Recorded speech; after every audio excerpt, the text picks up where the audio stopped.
Here we go. I think you might have to accept it and say that you're happy. I have done that. Lovely. So, so thank you very much, Anne, for agreeing. That's okay. I forgot one thing I need to do is I need to do live transcript. Enable auto That's transcript. okay. There we go. So Yeah, that's it. brilliant. I'll answer any question aside from measurements, weight, and age. Okay. Well, you say age. I will need some kind of summary in terms of like how many years experience at the top level of top that you've been using or working in. So the other lady who told me her age in the end, but then she had a great phrase, which is she's had 15 years experience as a CEO of a national cancer charity who works in public affairs, political affairs, drug reimbursement, and a national cancer research charity. So, but then she caved and said she was 52. So that's fine. Yeah. Well, I'm a lawyer, so therefore we're okay. Okay, that's fine. So the title of the MD is How Does the Interplay Between Social and Mainstream Media Impact Upon Global Public Health Communication During a Pandemic? And as I mentioned, this is an MD that started during the first UK lockdown of March 2020 and has continued contemporaneously since, because I think it's really important, especially given the news that came out last night, which we may come on to and talk about if you read it. So the first section is, what are your recollections of when you first heard about COVID-19? So broadly, what were your recollections? Okay. When I was first really becoming aware of it was just before we had a global conference when I was at TomTom. We had all of the senior managers globally came together, and they came together in Amsterdam, and there was some talk there about whether people were going to be able to travel. Obviously China is a big market, whether people were going to be able to move there. And some of the offices, because we have some in Korea, Taiwan, they were already shutting down. So there was some kind of knowledge that yes, there was this virus out there, but how it was impacting and how it really came into my consciousness was the talk about this, and being concerned that we were all meeting together in a huge global meeting, and that there may be, this might not be a great idea. So I would say that was really when it was really sinking in. And of course, it was only 2 weeks later when we had a conversation when you were saying to me, you're coming home. Yeah. Yeah, but I think by that point we'd realised that it was something that was pretty serious. And so are you talking, that's probably what, early March you were talking about? That was actually in February. That was in February. It had really come onto the agenda because obviously, as you know, I was Vice President of Intellectual Property Services for TomTom. So my remit was everything to do with intellectual property, be that research and development or all sorts of stuff, but including advertising, and if there's any communication to go to anybody, it would cross my desk because I would have to make sure there was nothing in there that was going to cause us a problem. And communication to employees is the same as anything else. So how they were communicating in the Asia Pacific region also was something that I was seeing, but I also worked very closely with security. So there were lots of issues around, when are we going to send people home? How are we going to deal with what's going on? How are we going to deliver orders if things we're not able to fulfill stuff because of COVID? Does this trigger force majeure? Contracts, are we going to have to pay damages because we can't? All of that sort of thing. So really, it was a lot earlier than you might otherwise think. So I was definitely aware of it by the global conference in February. Okay, fascinating. So you've got a really valuable insight to this. And one thing that I'd say is, at this part of the process, I'm practicing this, trialing it on friends and family. But every person that I know that I start off with, I really want to match it with somebody who is a random, essentially, because then you will actually get something that is fair. Because otherwise, the circles that I move in is completely different to somebody who's not a doctor, for instance. Yeah. Yeah. So in terms of study design, and I've got AstraZeneca to thank for that in terms of understanding like a 1-for-1 and a random, and making sure that their propensity score matched across both. So I will do that. So 1A is, what source of media do you use to get your news? I look at virtually any free paper that is on online. I don't tend to look at the red tops, to be honest, just basically because it just takes too much time to work out what from, you'll get an interesting headline that bears no resemblance to the story. So I will look at the Times, the Guardian, the Telegraph, the Independent. I look at the BBC News. I look at the Reuters News. I also look at things like Sky. I mean, what will happen is there'll be a story that interests me, and then I go looking for everything because I kind of want to make my own mind up. So I'm looking at things from, all media outlets are controlled by some political party of some description.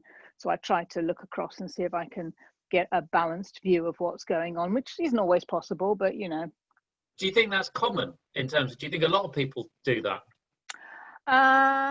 Truthfully, no, I don't suppose. I think a lot of people do read the free stuff, particularly. Now, bear in mind, I was spending 10 years in the Netherlands, so I'm searching out news stories in English, and so you're kind of hungry for getting. You don't sit down in front of the news necessarily every day and see it in the same way as you might in the UK. You've got the news coming on however many times during the day. You don't get that necessarily if you are in a different country. You might get it for a week, and then suddenly they identify that you're not in the UK, and they remove you till you can get through another VPN and start again. So I think certainly for expats, I don't know. I mean, some people are very hungry for news. I have at the moment. I have two things going on, which I think I may have mentioned to you separately. I've got on the one side the medics in my family, of which there are a number, who are in situations where they're really struggling because of workload and what they're seeing. And on the other side, I've got direct relatives, I am embarrassed to say blood relatives, who just completely buy into conspiracy theories. And they send streams of stuff. You need to read this, you need to read this. One today was something about the World's Health Organization has some program it's called the Fourth Revolution or something, and we're all going to have we're going to get into so much debt because of this pandemic. They're going to come along, say, we'll take over all your debt, nobody's going to own anything, you're just going to rent what you want, and everyone's going to be happy because nobody's going to be worried about material things, sort of thing. And they really, really believe this. And today was, well, they've taken ages to isolate this virus, and when they've done it, they've isolated it in Canada, and look at what's happening, where these vaccines are coming from, and nobody's really telling us the truth. And that's the danger of people that get their news from one small source. There's just this one story coming through, and they buy into that particular form of media, and things like talk radio and those sort of things, where they're really spilling out this it's just clickbait news, isn't it? But the problem is it's believed passionately, and it doesn't matter how rationally you have a conversation with these people, they simply won't buy into it. My younger brother believes that this is no worse than flu and refuses to wear a mask and has somehow got an exemption, and yet he is in retail management. Well, put it this way, right? This, just like in March when I advised you to get what's the word? Home? Home and a SATS monitor Absolutely. and all the stuff like the PPE. This morning I've bought a couple of these. What are those? So that's a respirator mask with filters in it, because I'm well aware that if I wear a mask, it's very much about, it's the social thing that if I have it, it's not spreading it. Therefore, it's a good thing for your fellow man and citizen. Yeah. However, I also know that if I can smell smoke through that mask, then It's a virus can easily get through it. Yeah. Therefore, when the new lockdown happened in in November, the latest lockdown, the old strain of COVID was reduced down to a third levels. However, the new strain trebled. So despite that lockdown, they've still got this crazy exponential growth of a new variant, which if you look at what viruses do, that's exactly what they are evolutionary designed to do, to try and survive. Now, I don't want to bias this interview too much, but I think it's fascinating how the reason that I'm escalating the program of doing these interviews is last night when I saw that they were talking about giving one dose of one company's vaccine and another dose of another company's vaccine. That goes against my being as a doctor, scientist, pharmaceutical physician, everything. Like, I don't understand how we've got a disease that we don't understand and we don't know a lot about it, and they're proposing doing that. And my only summation from those two data points is they're very concerned about this new strain, rightly so. Therefore, again, what can I do to help that? And for my personal thing, and that's spend 35 quid on a respirator when I go into M&S, and I'm only in there for 10 minutes, but it makes that 10 minutes safer. Yeah. No, I agree with you. When after we have obviously been seeing the news and about new strains, and we are very, very careful. We're basically not going anywhere, but when we go shopping, it is generally Steve that will go and do the shopping, and he is double masking. So he is wearing a mask with a inner layer, but he is also, we have ViroGuard snoods, and he's actually having one of those on top of his mask, because that is,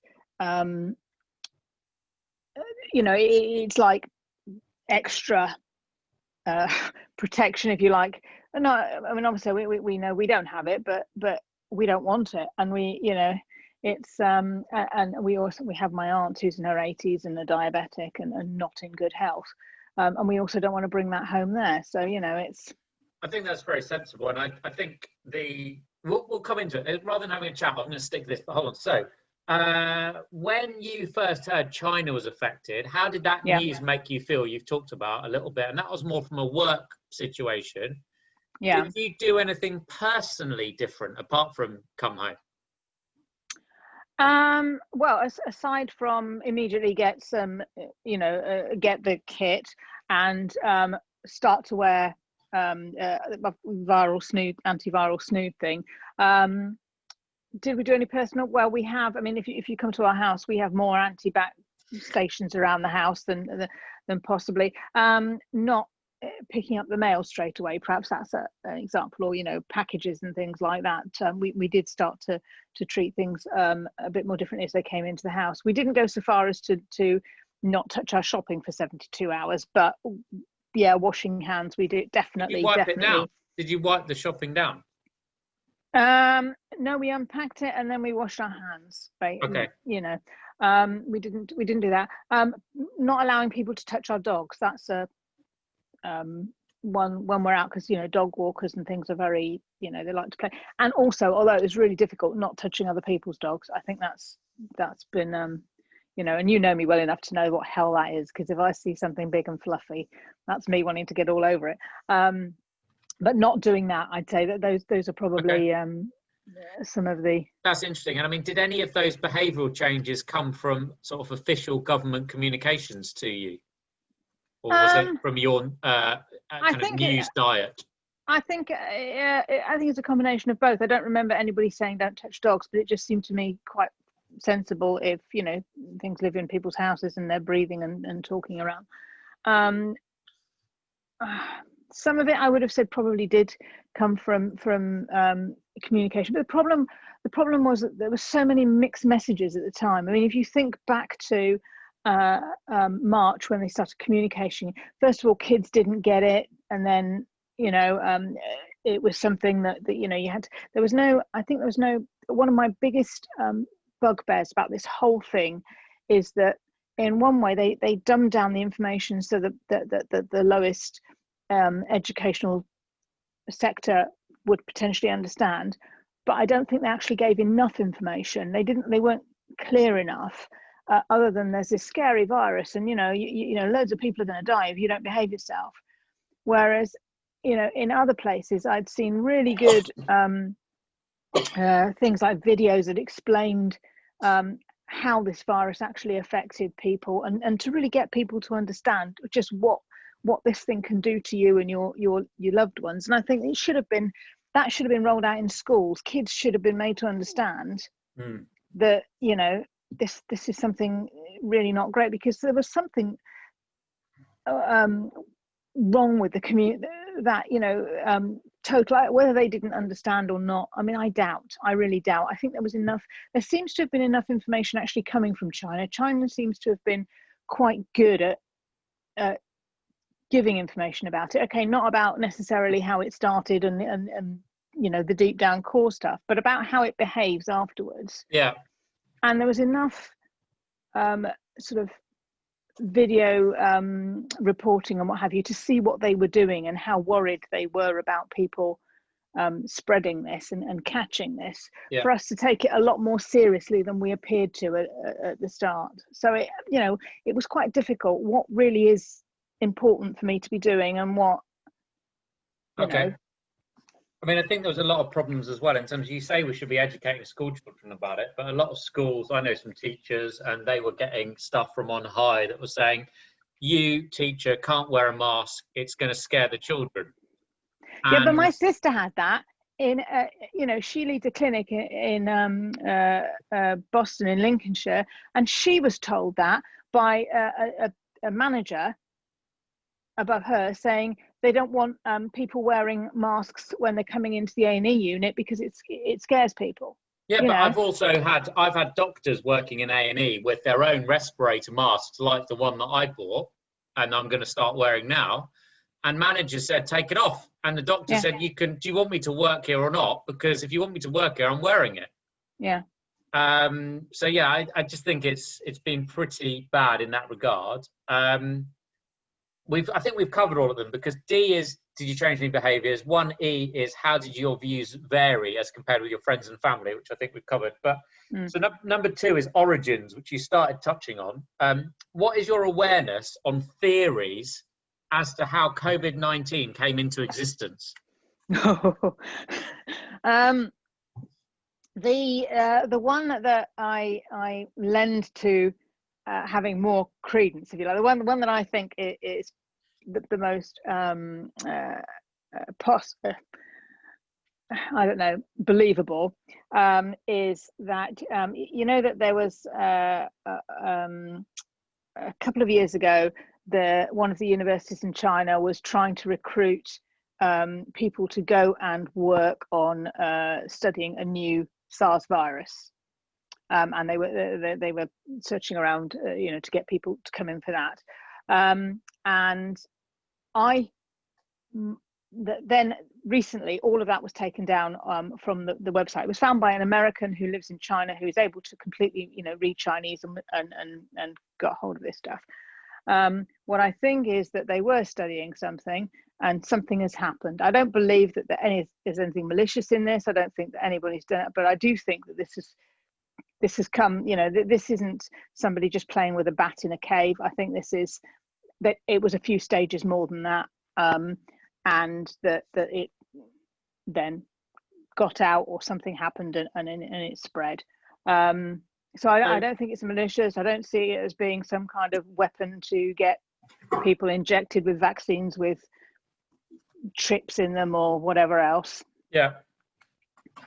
So, okay, that's interesting, because I'll be honest, I thought, my 10 years experience, I've seen stuff that it's behaving in a way in so many different people. There's a genetic element to this, because it has to be. It's so varied. But you know, genetic studies are done on SARS viruses, aren't they? They're the virus that people know more about than any other virus that's going virtually.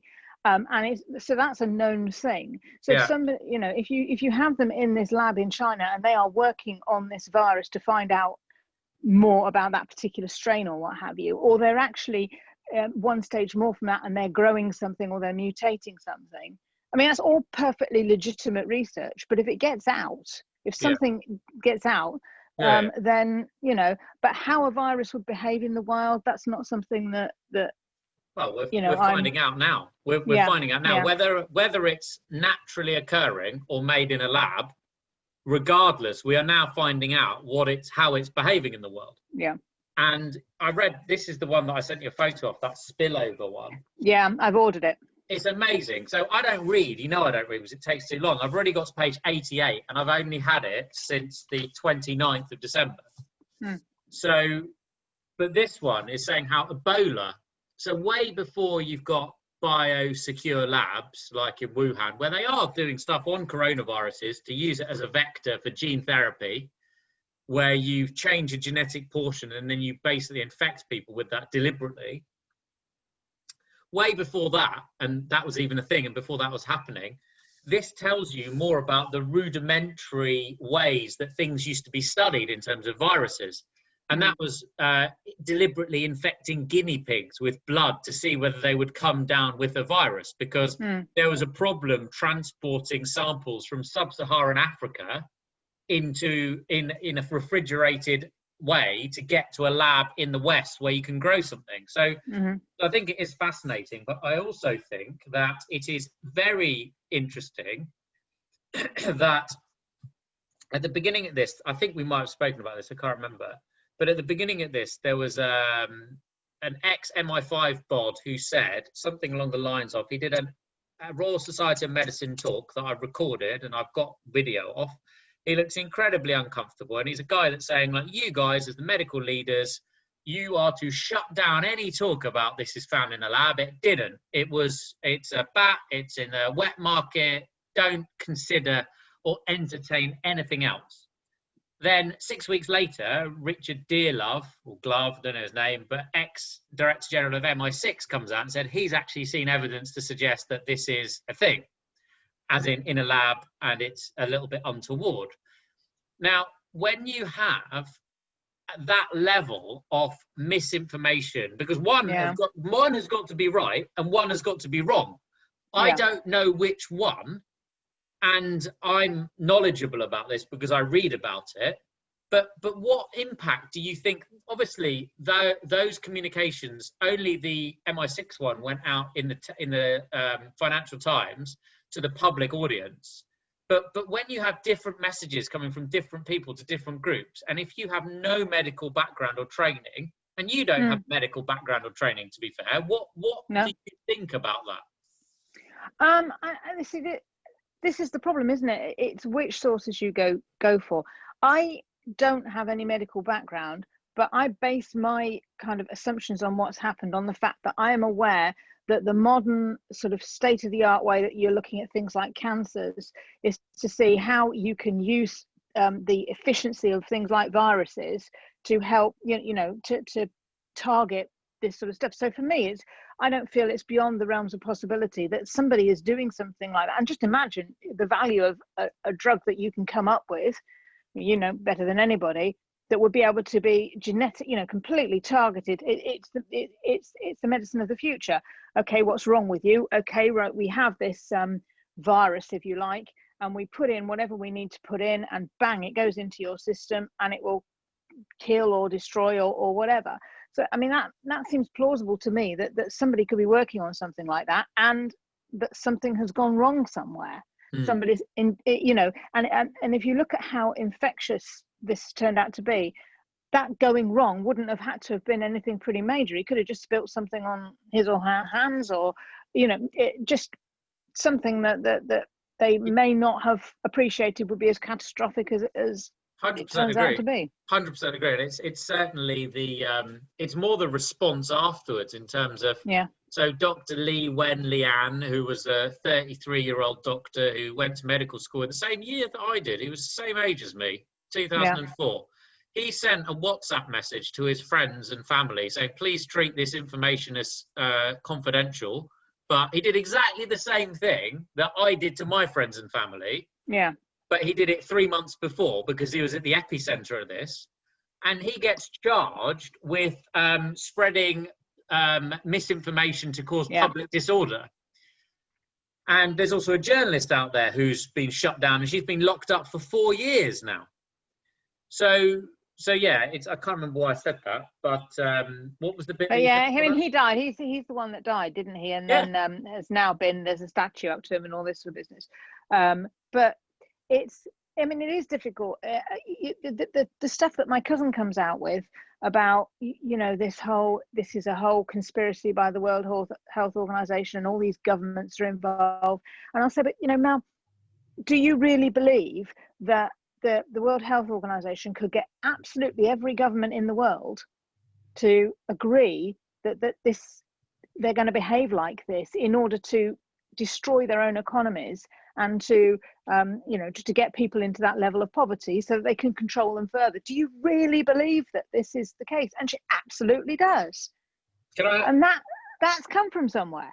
When I get ethics, I would love to chat to people that, like the other guy that I spoke to that I went to med school with. He wants me to chat to his friend's brother or something, because to be fair, he also said that there's certain sources that are wanting to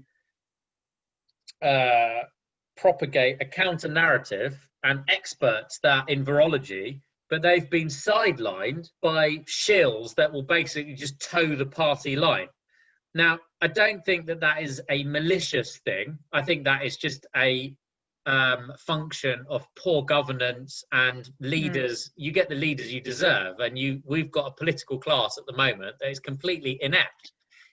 If you or I, working in industry, tried to do Brexit, we would have been out of a job after a year or 6 months, because it was clear we're not going to deliver it. So I'd love to chat to them. One thing that I'd say is, what would you deem as I can't remember if I've asked this one to be, but what would you deem as a trusted source to get information specifically on the origins of this virus? Oh God, I don't actually think that there is any source that short of somebody phoning me up from a lab in China and saying it was my fault, and by the way, this is proof I'm who I am. I just don't think that there is. And that isn't necessarily because everybody is delivering.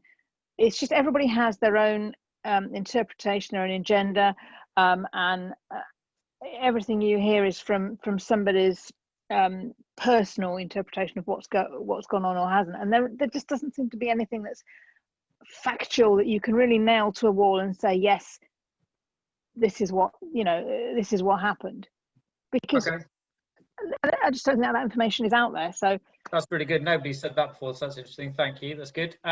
Does detailed knowledge of the science behind COVID-19 help, hinder, or have no effect on your day-to-day response? I think it helps. I like to know. I like to try and understand as much as I can. How does this thing function, and what can I do to help myself not, help my family not catch her, and how it works and what it does. That's really helpful, because if I'm able to, if I think one of my family or myself has got something, and I'm able to do the blood sats and all that sort of business, and phone up and say, look, this is exactly what the situation is, their blood oxygen is this, their BP is this, their temperature is that, because I know what I need to do in that, I know that I can get help faster, and that relieves a bit of the kind of stress around the situation. Understanding what I'm looking for, what would be a bit odd, what signs should I take seriously, what shouldn't I? That sort of information is I crave that. I need to know. Do you think equally some people that could make it even more anxiety provoking for them? There are some folk who are anxious. You think about the people you work with. I've got a big deal on. There will be somebody running around like a headless chicken, no matter how prepared, no matter how right things are. Somebody will be running around screaming the sky's falling down. Somebody will be so laid back that they're practically comatose in every meeting. Somebody will be sitting there talking through their backside about what's going on, having not even read a single paper. That there are all of these people in every deal that you'll ever do. So that those people all have home lives, and they take in information, and they no doubt continue in that way. In a class, you have chickenpox go around a class. Well, there'll be one mother that thinks her child is dying. It's okay. So that's very interesting. So one thing that I'm thinking and working out through this is I'm kind of think that there should have been a better way for people to choose the level of information that they want. but I think that's a bit, I don't have answers to that, and I think it's a bit beyond the scope of this, so we'll see. But has your understanding of this increased or decreased over the past 9 to 12 months? I think increased. Okay, this has widely been described in the media as a once-in-a-century event. In your view, could an outbreak such as this happen again in our lifetimes? Of course, absolutely, absolutely. And you know, this is a particular one. This is SARS, but there can be any number of things that they, you know, if you think about it, if this is something that is man-made, well, all it takes is somebody to come along and stick a whole load of stuff in our national water system, you know, or any ones around the world. And if it's virulent, you can take it all over the planet, you know, as soon as in the same way that the coronavirus has gone. So, you know, I think I certainly have an interest in terms of like what lessons from global health security can be implemented from this, because I looked at when people were just coming into the UK, no temperature checks, just come right in. Yeah. I was like, but you think about the last SARS outbreak. Now, I happened to fly through Hong Kong at that time, and when you left, and I was in transit, when you left the plane, you went through all of the temperature monitors, and people were scanning you and that sort of business, and they also went through your luggage again, and then, you know, your hand luggage, and then when you went, before you boarded the plane the next time, you went through the temperature monitors again. They took it really, really seriously. Now, when there were parts of the world where quite clearly this virus had taken hold, our airports and our ports were open. Nobody was being stopped to come in. Nobody was quarantined. Nobody is following anybody. You know, this is the age of the smartphone, where when you're coming through from Heathrow, why aren't they taking your smartphone off you, putting the number in and saying, well, okay, you know, you need to, every third day, you need to confirm to us that you are well and where you are. Why aren't people doing, doing it? I completely agree. And also, I mean, New Zealand, they do quarantine. I spoke to somebody in New Zealand this morning, actually, and they have managed quarantine. You get off a plane, you go to a facility, they have armed guards, you have a test on 3, 6, 9, and if then on day 14 you're clear, then off you go. Yeah, I had somebody that went through exactly that, a vet who went out there to do an internship, not an intern, a locum thing, and exactly that happened. Wow. Okay. And Australia, you go into Australia and you had to go straight to, you know, they sent you to specific hotels and you weren't allowed to leave them. And even if you were an Australian citizen returning home, because that's what happened to a cousin of mine. She literally got off the plane from London straight into quarantine. And now, I mean, the Australians are now, well, if you want to visit Australia from wherever in the world, well, you're not allowed to from the UK, but if in that instance, at the time you went into quarantine, and then there was no two ways about it. And now they're at the stage where they say, if you come over, you go into quarantine, you're going to have to pay for it yourself, because, you know, if you come here, that's what's going to happen. Yeah. So, you know.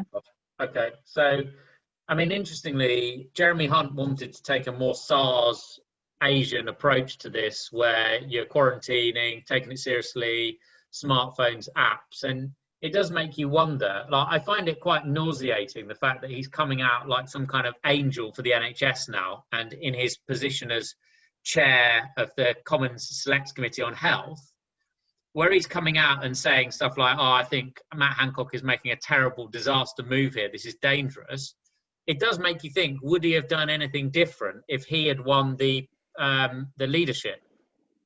Well, you know, the problem is it's like Brexit. If you were the Prime Minister, you know, like Theresa May when there was Brexit, there's no way you could come out with anything that was ever going to be something that everyone would agree with, and ergo you're going to end up fried alive. Whoever was in charge when this pandemic hit, it was going to be, because it is unprecedented to a certain extent. But then look around the world and look at where things have been done well, and okay, you know, Australia, New Zealand, they're a little bit harsher in terms of people coming in anyway. You just look at sort of what goes on with refugees and stuff like that down there. They're more prepared to take unpopular decisions about, you know, people's movements, but also the population seem prepared to take it. And half the problem we've got at the moment, and you talk about this new strain and this more virulent strain, is there's almost like corona fatigue, and people are, oh well, we'll just get to go, or it doesn't matter. I mean, quite frankly, though, I think that's pathetic in terms of if you look at the middle of the First World War or the Second World War, the Blitz. Nobody at the middle point turned around and said, "Oh, I'm a bit tired of this. I'm going to go out." No, but that's because the enemy was visible and it was in front of you, and you could see that if you went out, you would get done over. Yeah. Because this is hidden. Another thing in spillover, they're talking about the Kendra virus and horses. And horses turned up in in Australia in 1706 or something. Before that, they weren't there. And that's been a fascinating conduit or a reservoir for Kendra virus in Australia, because before that, it just wasn't, the horse wasn't there. So viruses may have been circulating in bats and other animals and as a reservoir. Of course they have. But you think about, we have parts of the world, deep oceans, really deep rainforest, where there are, there's more to be discovered than we already know. But part of that more to be discovered are things that we don't actually, is not in our best interest to start sticking our fingers into. But we're deforesting, we're going through there, we don't care, we're just moving more and more and more and more, into these areas. And of course you're going to come across different species of bats that happen to hang out in different caves that, oh, what a surprise, there happens to be something there that, it's even down to things like bringing moon rocks back to the planet. Hardly the most sensible thing to do if you were, is there life on Mars? Quite possibly, but it's going to be very, very small, and we're going to bring it back. It's the same disaster movie script over and over and over again. I've never thought of it that way, but in terms of moon rocks and moon dust, if you had like a tiny amount of it, it would make you so rich on the planet, because it's I don't know why or what they use it for, but anyway. Yeah. Okay, so part 3, subsequent pandemic behaviours. 3-word slogans have been a big part of the UK government communications. Are there any that particularly resonate with you, and why? And it could be the Netherlands government if you want. It's up to you. I can't. I really can't. I don't think any of them particularly resonated with me. I'm aware of them, but I don't think any of them. That's fine. Stay in stupid might be the one that. Okay. That's fine. The vastly varying way COVID-19 affects people has meant shielding and asymptomatic transmission have become vital terms. What do these terms mean to you?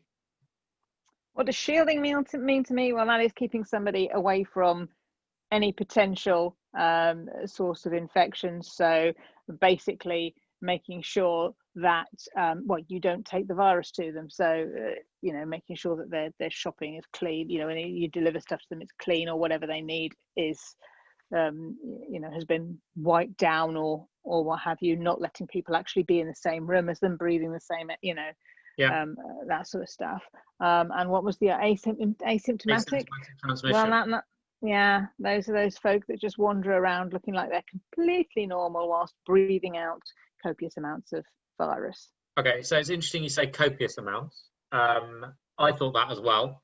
I forwarded you a paper by somebody called Alison Pollock, and she's it's a BMJ article where she's saying that the UK government is completely over-egged, whether intentionally or not, we don't know, but has completely over-egged the role asymptomatic transmission has in this. So that could be reassuring for you to read and look at. It's up to you, I don't know, but that's interesting. Are you more likely to listen to a friend, expert, or celebrity when it comes to adopting behavioural modifications related to keeping you and your loved ones safe? Well, it wouldn't be a celebrity, that's for sure. Expert, well, depends on the expert, and friend again depends on whether that friend is an expert. Okay, that's an amazing. I mean, you ask a IP lawyer that kind of question, you deserve that kind of answer, I guess. So it's fair enough. What did you want me to say? He's like, I didn't want you to say anything, but we in no way happy New Year, but we in no way guarantee or infer that you will have a happy New Year. But that's good. When stories arose about people breaking the rules, do you think that helped, hindered, or had no effect on the public health response? when those people were in positions of government, so if we're talking about Cummings or the Scottish woman, that really hindered. I think that caused an awful lot of damage, particularly Cummings, because that was back in the beginning, and that was when we really, really needed people to be doing stuff. And what that did, I think, is say to people, well, actually, things aren't that bad. But, you know, he'd know. So he's not taking that particularly seriously. So why should we? You know.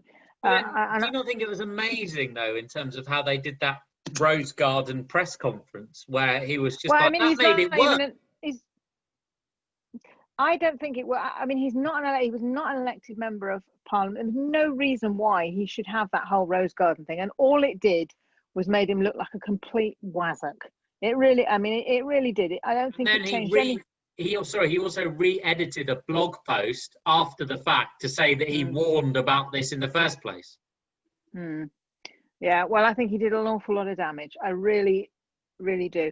The problem up until quite recently, when people were flouting in Derbyshire, the police were going around and warning people when they were out walking in the peaks, and they got a lot of flack in the press for doing this, and that was totally out of order, because they were doing what they were supposed to be doing, you know, saying to people, you know, just don't go too close to anyone, and it was all, oh well, if you go out into the peaks, but nobody was supposed to be out there at that time. We were in full lockdown.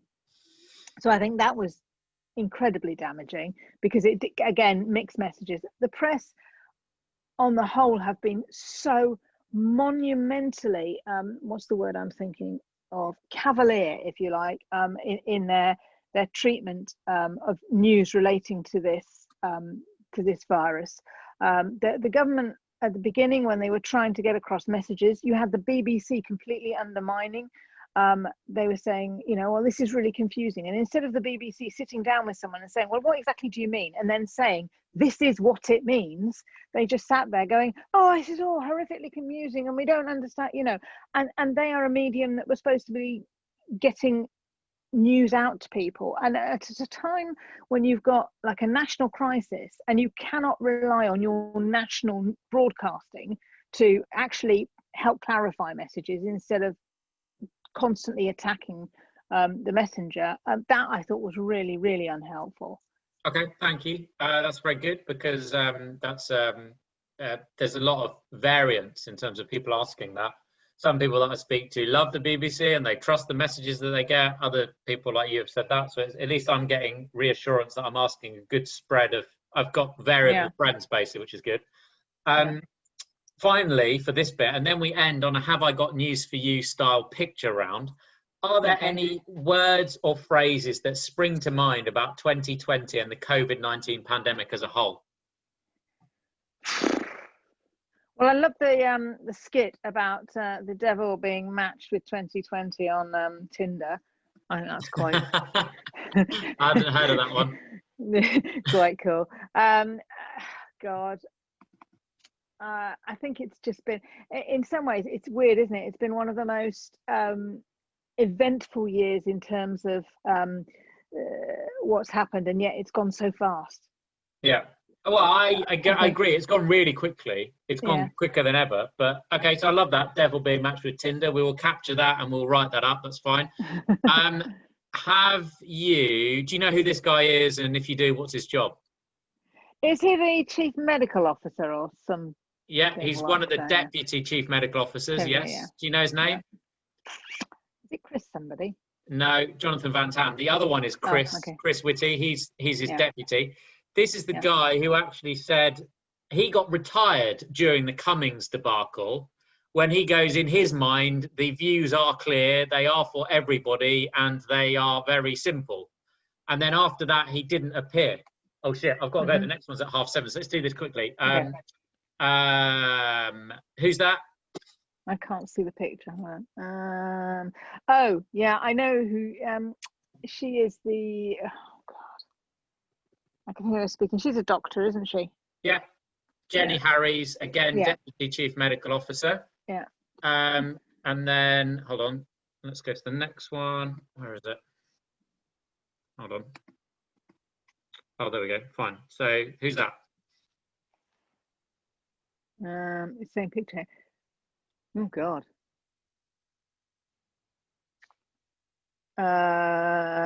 Somebody that hasn't had enough sleep. So yeah, it does look like that. She's 36 years old, believe it or not. She's Devi Really? Sridhar. She's the global chair of public health. Maybe she's a bit older than 36, I don't know. But she's the global chair of public health at the University of Edinburgh. And she's also Nicola Sturgeon's advisor on Scottish Sage. How about this? Nope. Tedros, Dr. Tedros, the Deputy General, or Director General, sorry, of the World Health Organization. Oh, the one that my cousin thinks is trying to change the world. Yes. Who's this lady? Is she that Scottish MP who broke the rules? No, this is Maria van Kerkhove, a COVID-19 technical lead for the World Health Organization. Oh, another one? No. You might not know this one, but no, I don't. This is June Rain. She's the chief executive of the MHRA, the Medical Healthcare Regulatory Agency. I think you know who this one is. I can't see. Yeah. Oh, would that be? Let me think. What's his name? Oh yes, Dickhead. Dominic Cummings. Dominic Cummings. Yeah, very good. So okay, the last two are. Yeah, just doing. So hold on, just doing.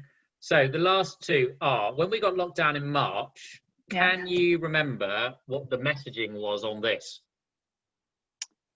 Where the pixelated is. So the red and the yellow, but what were the black words? Something about, oh my God. Do you know I can't? Okay, no worries. So it's stay at home, protect the NHS, and save lives. Yeah. And then the final one It wasn't snappy, was it? No. Well, I mean, we'll talk more about this on another call. But this one, can you remember what this is? This is the current messaging on when they. Well, the current messaging is space test. Yeah. This was the messaging before that. No. Okay, so this is stay alert, control the virus, save lives. Yeah, another snappy one. Yeah, so I'm just gonna thank you so much. I'm gonna stop recording and